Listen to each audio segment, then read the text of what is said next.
आज हम लोग चैप्टर शुरू कर रहे हैं निर्देशांक ज्यामिति।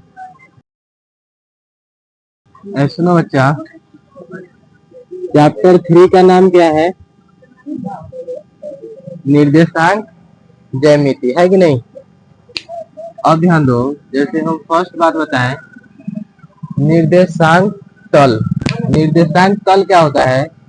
निर्देशांक तल जो है वह दो दो सरल रेखाओं से मिलकर बनता है। ठीक है, निर्देशांक तल यहाँ पे हम बनाते हैं। ठीक है, देखो यह एक सरल रेखा और यह एक सरल रेखा। ठीक है जी।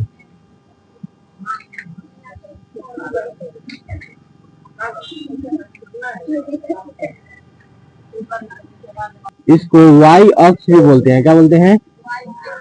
y अक्ष। ठीक है, और इसी को कोटि बोलते हैं। कोई दिक्कत?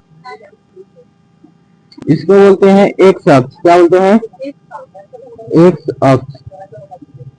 और इसको भुज बोलते हैं। क्या बोलते हैं जी? भुज। समझ आया? दूसरा बात देखो, यह y अक्ष है और यह एक्स अक्ष है। ठीक है, ये जो लाइन है, ठीक है जी, ये जो लाइन है इसको ऊर्ध्वाधर लाइन बोलते हैं। क्या बोलते हैं? ऊर्ध्वाधर। ऊर्ध्वाधर रेखा भी बोल सकते हैं, और इसको बोलते हैं क्षैतिज रेखा। क्या? क्षैतिज रेखा। यहाँ तक कोई दिक्कत नहीं ना? अब ध्यान दो, सुनो, ये जो एक्स अक्ष है और ये जो वाई अक्ष है, यहाँ पर एक दूसरे को काट रहा है, तो यहाँ पे एक बिंदु मिल रहा है। ठीक है, तो जहाँ पे काट रहा है इसको बोलते हैं मूल बिंदु। क्या बोलते हैं? मूल बिंदु।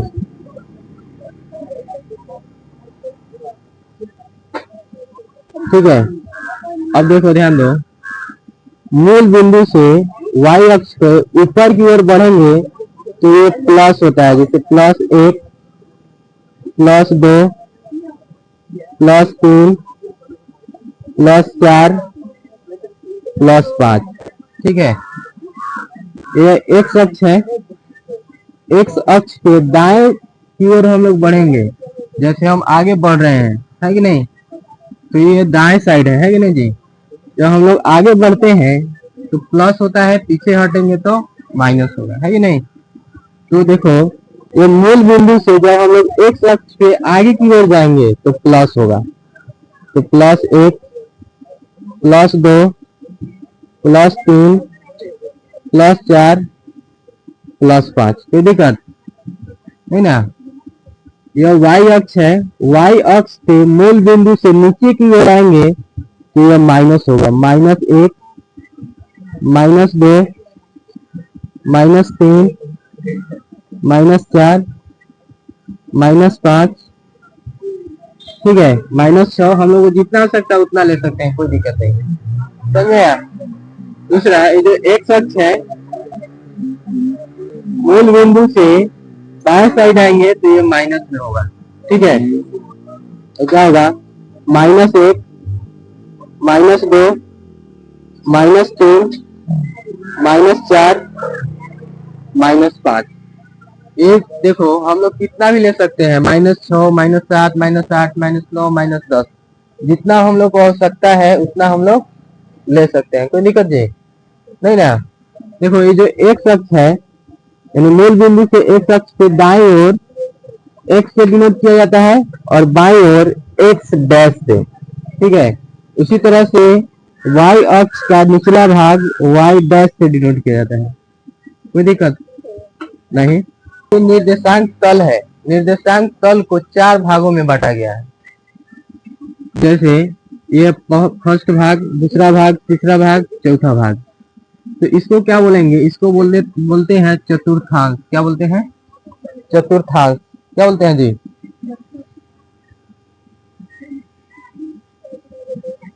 चतुर्थांश बोलते हैं कि नहीं? तो यह फर्स्ट चतुर्थांश है, ठीक है, यह फर्स्ट चतुर्थांश है, यह सेकेंड चतुर्थांश है,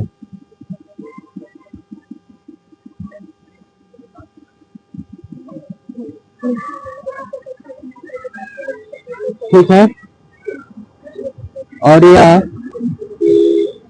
थर्ड चतुर्थांश है।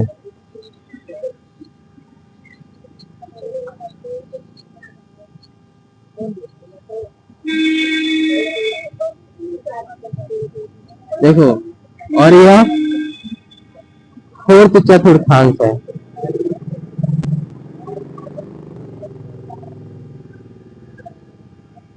यहाँ तक कोई दिक्कत है किसी को? इतना सब बात सबको समझ में है ना जी? अब देखो, ये जो फर्स्ट चतुर्थांश है इसमें क्या होता है, सिर्फ प्लस प्लस होता है, ठीक है। ये जो सेकेंड चतुर्थांश है इसमें इसमें होता है माइनस प्लस, और ये जो है थर्ड चतुर्थांश इसमें सिर्फ माइनस माइनस होता है, और ये जो फोर्थ चतुर्थांश है इसमें प्लस माइनस होता है। अब समझो, ध्यान दो, क्या समझना है, ये जो फर्स्ट चतुर्थांश है, ठीक है, इसमें प्लस प्लस होता है, तो प्लस प्लस ही क्यों होगा, समझो। जैसे अगर हम यहाँ पे एक बिंदु ले लेते हैं, ठीक है, यहाँ पे एक हम बिंदु ले लेते हैं, तो हम बोलेंगे वो भाई बताइए ये जो बिंदु है ये कहाँ है, तो आप कैसे बताइएगा, समझिए। यहाँ 3 है कि नहीं? 3 से आप एक लाइन खींचिए, ठीक है, फिर यही 3 के सामने है तो यहाँ से एक लाइन खींचिए, यानी कि y अक्ष से 3 सेंटीमीटर, मतलब y अक्ष क्या है, मूल बिंदु से 3 सेंटीमीटर ऊपर, है कि नहीं? x अक्ष क्या है, मूल बिंदु से 3 सेंटीमीटर दूर, है ना जी? तो बताएंगे कि y अक्ष से 3 सेंटीमीटर दूर और x अक्ष से 3 सेंटीमीटर ऊंचा है कि नहीं? यानी कि इससे 3 सेंटीमीटर दूरी पे है और इससे भी 3 सेंटीमीटर दूरी पे है कि नहीं? अगर सेंटीमीटर में इसको हम लोग मान लेते हैं तो, है ना? ये मीटर में भी हो सकता है, फीट में भी हो सकता है, कुछ में भी हो सकता है, कोई दिक्कत नहीं ना। तो देखो, जैसे यहाँ पे हम लोग एक जो बिंदु मिला 3 और 3, है कि नहीं जी? तो ये 3 कौन है और यह 3 कौन है, ये पहले हम लोग को पता होना चाहिए, ठीक है। तो देखो, जो पहले होता है वो x निर्देशांक का मान होता है, ठीक है। किसका होता है जी? x निर्देशांक का। तो देखो, पहले इसका मान लिखा है x निर्देशांक का, उसके बाद ये 3 लिखा है y निर्देशांक का, समझ में आया? अब देखो, जैसे क्वेश्चन पूछता है, एक एमसीक्यू में प्रश्न पूछता है, मैट्रिक में भी पूछता है, क्या बोल देगा, -3 और +4 ये कौन से चतुर्थांश में है, बताइए। तो देखिए कैसे बताएंगे, सबसे पहले देखिए फर्स्ट माइनस है कि नहीं जी? -3 और दूसरा +4, है कि नहीं?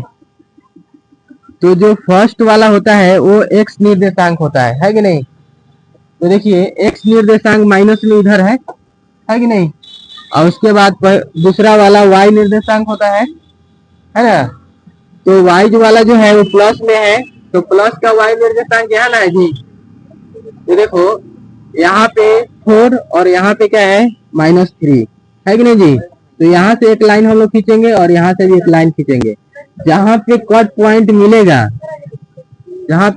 मिलेगा, वहीं पे इसका बिंदु हो जाएगा। अगर आपसे पूछेगा कि -3 और 4 किस चतुर्थांश में है, तो क्या बताइएगा, चतुर्थांश 2 में है। बता सकते हैं कि नहीं जी? भाई बात अगर आपसे पूछते हैं -3 और 4 किस चतुर्थांश में है, तो नहीं बता दीजिएगा, बोलो ना रे, किस चतुर्थांश में है? सेकेंड चतुर्थांश। लेकिन आपसे अगर सिर्फ यह पूछेगा कि बताइए प्लस माइनस किस चतुर्थांश में है, ये भी बात पूछेगा, प्लस माइनस किस चतुर्थांश में, देखिए 4 चतुर्थांश में है कि नहीं? कोई दिक्कत यहाँ तक जी? नहीं ना? इतना बात सबको समझ में आ रहा है, बोलो ना जी।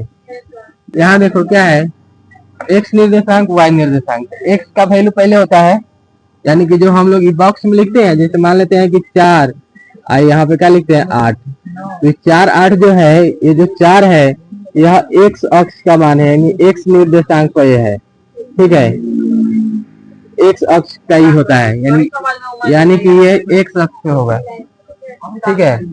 दूसरा बात, भाई जो होगा इधर वाला ये वाई निर्देशांक है, यानी कि ये वाई पे होगा, समझे।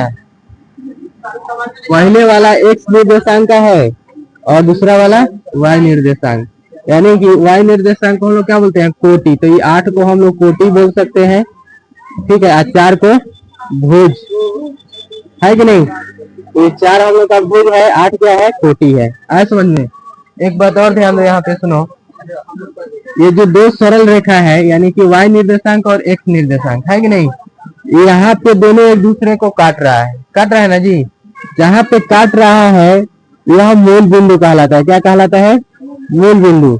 और मूल बिंदु पर एक्स का भी और वाई का भी, यानी एक्स निर्देशांक और वाई निर्देशांक दोनों शून्य होता है। क्या होता है, शून्य होता है। इतना बात समझ गया।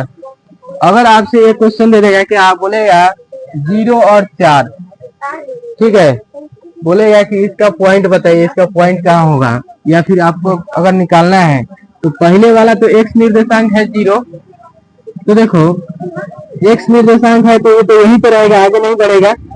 और दूसरे वाला वाई निर्देशांक है 4, तो प्लस है तो ऊपर जाएगा, तो इधर नहीं बढ़ेगा, यहाँ पे इसका आ गया, तो यहाँ पे इसका क्या मिल गया, 0 और 4, इसका बिंदु हो गया 0 4 का यहाँ पे। समझ में आया। लड़का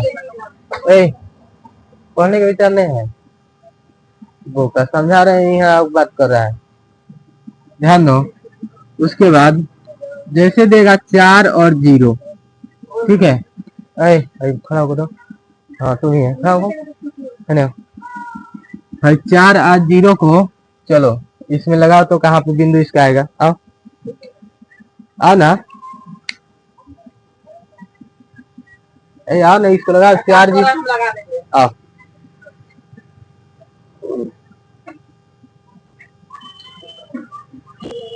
4 और 0 का बिंदु कहाँ आएगा, लगाओ।